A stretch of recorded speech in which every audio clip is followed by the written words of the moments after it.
Hi, I'm James. And I'm Mercy. We are coming to you from Bern, Indiana, and what we wanted to talk about today was a recent experience we had with adaptive water skiing. It's something new for us, huh? How'd you find out about that? Well, James goes to OT and PT every day. For those of you who are not aware of that, his physical therapist has been trying to encourage him to do some adaptive downhill skiing. James has water skied and downhill skied all his life, and he hasn't seemed really excited or super interested. We've talked about it a few times, but never really made any, haven't done it, just haven't done it. And so when I knew we were coming to Bern, Indiana to visit James's parents for the summer, I thought I am going to find adaptive water skiing. We had gone out to Solid Rock Bible Camp, and James was able to drive the boat for Val McKinney, who had taught him to water ski when he was like 8 years old. 8 years old, And yes. we enjoyed just being on the boat and driving it for her. I thought I am going to I'm going to find some adaptive water skiing somewhere. So I just Googled it, adaptive water skiing in Indiana, and came across this amazing program. Yeah, RHI. Yeah, RHI Sports, just RHI Sports program. And I got to sign us up for 2 days of water skiing, adaptive water skiing, $25. Food was provided for both of us. All the Awesome. Everything needed. A ton of volunteers. They're wonderful people. Oh, that's awesome. Yeah. So I just found it online, just Googling, Okay. and signed us up. So yeah, when she told me about it, I thought, okay, this will be cool. And then I was processing, and I had some reservations because, like Mercy said, I had water skied since I was 8. I slalomed. I did just a little bit of barefooting, and it's very fast, slaloming, cutting in and out of the wake. And I knew it wasn't going to be like that, and so I had some fear of the difference that it was going to be. And I have to say, from the caregiver's point of view, I thought, this is exciting. This is something that James, pretty much thought he's done. He's not going to be able to do this sort of thing. And so when I found it and I got him all signed up, I expected to see a lot more excitement than I did. Which you didn't see. No.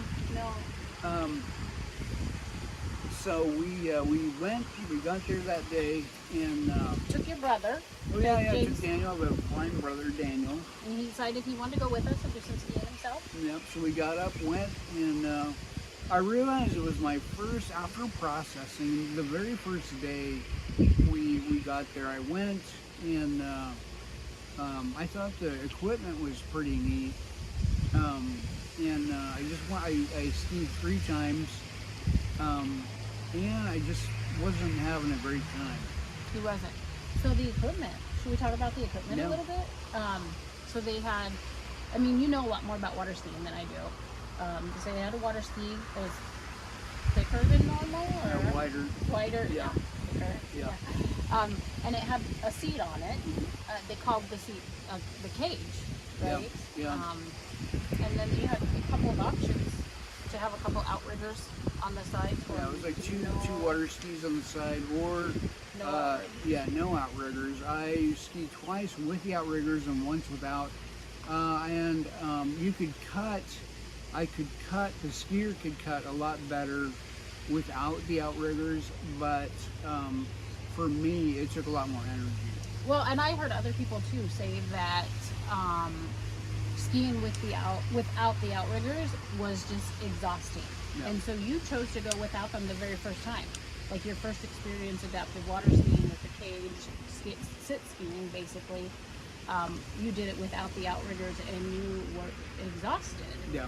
And I heard other people say that without the outriggers, it's a lot more exhausting. Okay. Yeah. Yeah.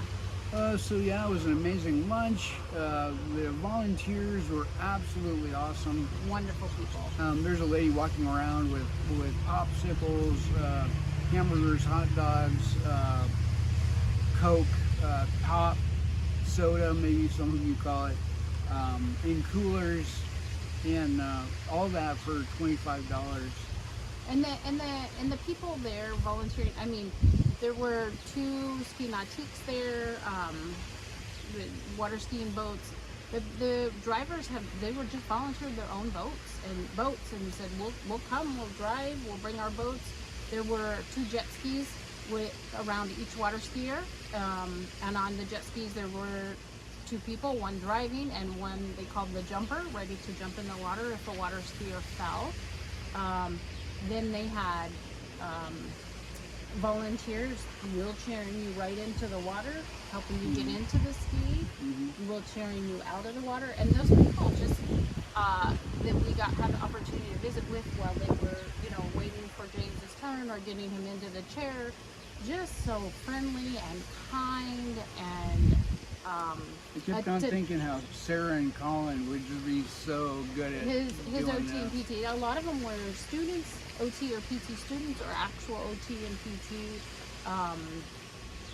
people, and it just really great people to be around, and very attentive, interested in who James was and what he had going on. But all this going on, I wasn't having a good time that first day. And so I think Mercy could kind of detect that. So we talked about it a little bit, but not a whole lot. And at the end of the day, I met a guy, and we were sitting there. I think I was waiting for my last ski, and I asked him what his name was. I was loading up. We were leaving for the day. Oh, okay, yeah. You just finished your last ski, Okay. and we decided we were going to head out, and I was loading And up. I asked what had happened to him, and he said that he'd fallen off his deck and he broke his neck. And he said he was only 21, and that had a big effect on me for the end of the first day, because I thought I have the opportunities to do so many things. From how old was I? 18 when I started. So that was 40 years ago, so you were 43. 4 years ago, you were 43. 43. So, so I had all the opportunities to do stuff from 21 to 43, and that really changed my attitude right then and there.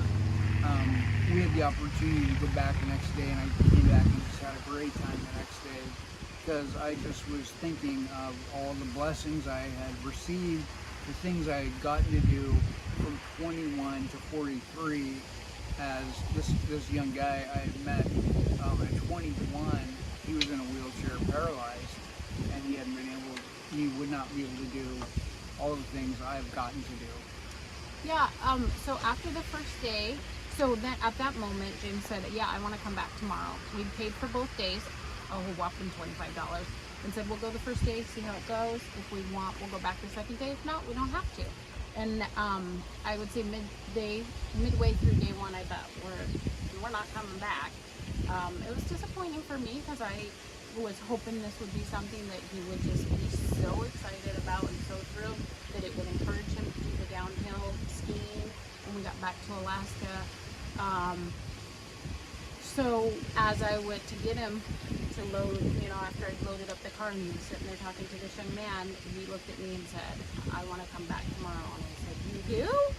And he said, yes. And we talked a lot on the way home. There were a lot of things he was processing that day.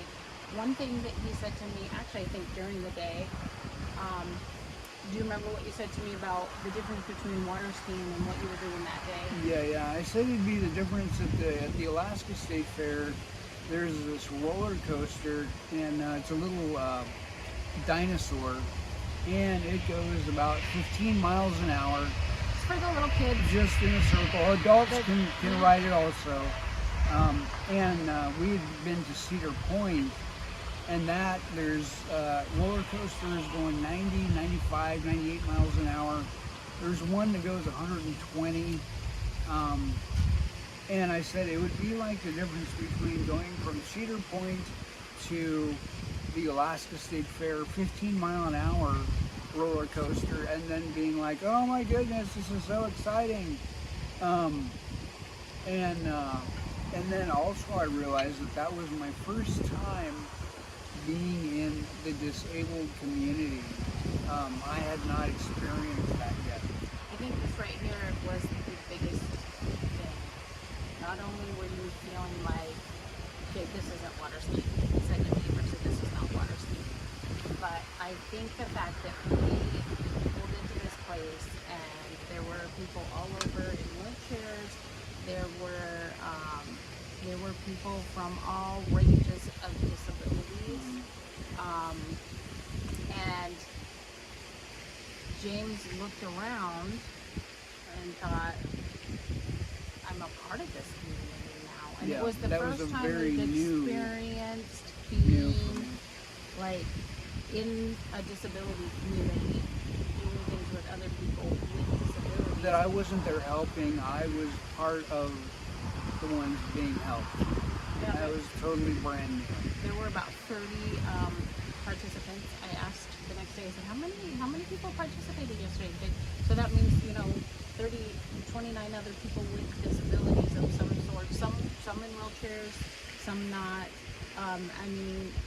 Everything from someone just their arm, I don't know exactly what, but she couldn't move her arm at all, and so they were able to put her on a water ski, which she was on a normal ski standing up.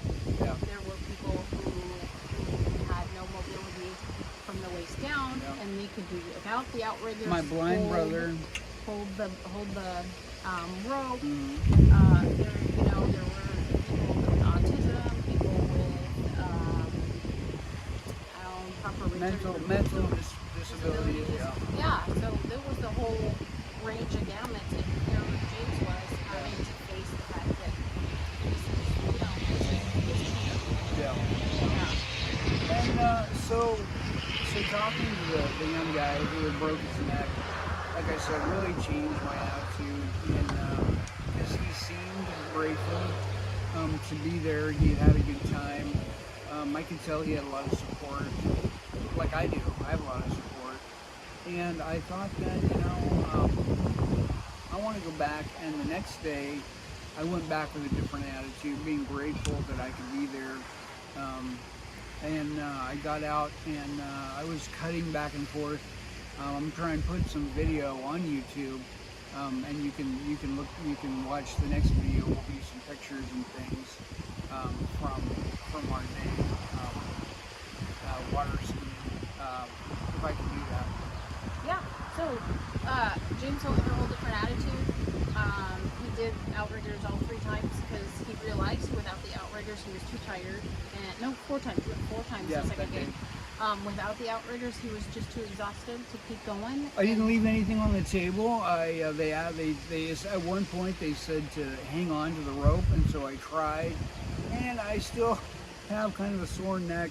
I have a sore left arm because I was able to hold on for about 5 seconds, and I let go because I just didn't have the strength to do it. So They saw that James knew what he was doing. I mean, he was cutting back and forth in the wake, and they said this guy needs to be holding on to the rope and being able to really do some stuff, but they didn't, I guess, realize how little strength he had to hold the rope, that grip, and the strength in his arms.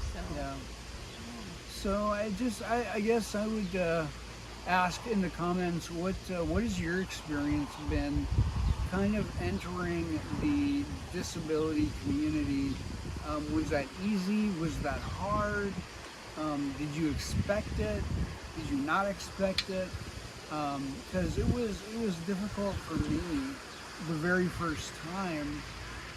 But I want to go back to Alaska, and I want to try adaptive downhill skiing this coming winter.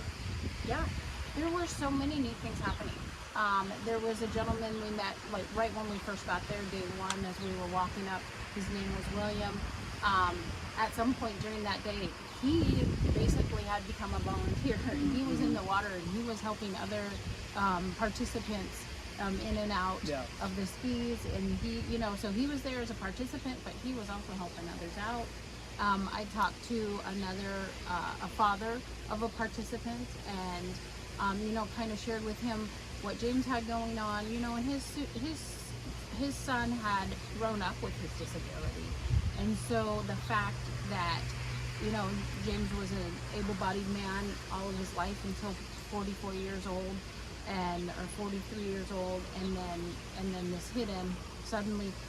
This man who's 14-year-old boy had grown up with a disability was really struck by James's story and how hard that would be. And James, from his perspective, sees the other side of it and thinks, man, how hard it would be to never have experienced life as an able-bodied man. And so you can see the positives and the negatives to everyone's situation. You think about that 21-year-old man who was an able-bodied man till 21, and then he's got his whole life ahead of him in a wheelchair, unable to do things. But things like this, being able to do adaptive water skiing, no, it's not the same water skiing, but you're out there on the water. And then the second day, I loved it in the sunshine and the heat, and then just getting out there and talking to other people, and I was just a lot more relaxed because I had kind of done the processing that I needed to do,